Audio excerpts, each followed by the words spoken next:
আনোয়ার খান medical কলেজের একজন অধ্যাপক, ওনার নাম ডক্টর আমিনুল হক, উনি ইন্টারনাল মেডিসিনের প্রফেসর। ওনাকেও এরকম চাঁদার দাবিতে ভয়ভীতি প্রদর্শনের জন্য ওনার গাড়ি আটক করে এবং ওনাকেও মারধর করে। সেই সংক্রান্ত ধানমন্ডি থানায় একটি জিডি হয়েছিল।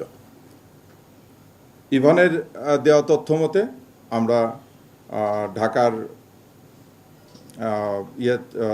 এলাকা থেকে, ভাটারা এলাকা থেকে সানি এবং ফাতিম ইসরাক লাবিন নামে দুইজনকে গ্রেপ্তার করি।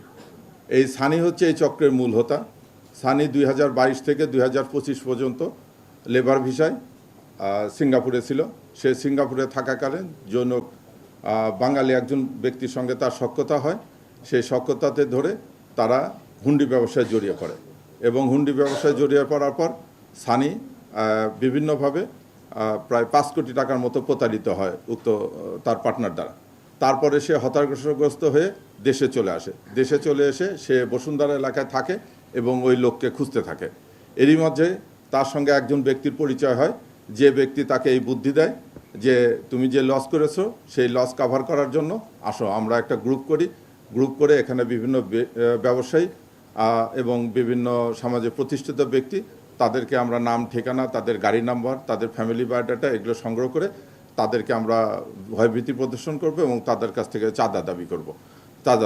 এইভাবে তারা 7 জনের একটা গ্রুপ তৈরি করে এবং এই গ্রুপের শিকার হচ্ছে আমাদের 2 জন ডাক্তার। তা আমরা এই গতকাল সানি এবং লাবিবকে গ্রেপ্তার করেছি। গ্রেপ্তারকালে তাদের কাছ থেকে এই ভয়ভীতি প্রদর্শনের জন্য একটা ছুরি এবং একটা তরবারি প্রায় 25 ইঞ্চির মতো উদ্ধার করা হয়েছে। তাদের বিরুদ্ধে অস্ত্র আইনে মামলা করা হয়েছে। এই গ্রুপের সঙ্গে অন্য আরও 3 থেকে 4 জন জড়িত আছে, তারাও আমাদের গোয়েন্দা নজরদারিতে আছে। আমরা অচিরেই তাদেরকে গ্রেপ্তার করে তাদেরকে আইনের আওতায় নিয়ে আসবো। আমি আপনাদের মাধ্যমে জানাচ্ছি, পেশাগত ক্ষেত্রে বা আমাদের যারা গুণীজন আছেন, তারা এরকম কোনো সংবাদ পেলে এটা ভীতসস্ত্র না হয়ে সঙ্গে সঙ্গে নিকটস্থ থানাতে যেন এটা অবগত করে। এরকম কোনো অপতৎপ্রয় কেউ লিপ্ত হলে আমরা তাদেরকে কঠোর হস্তে দমন করব।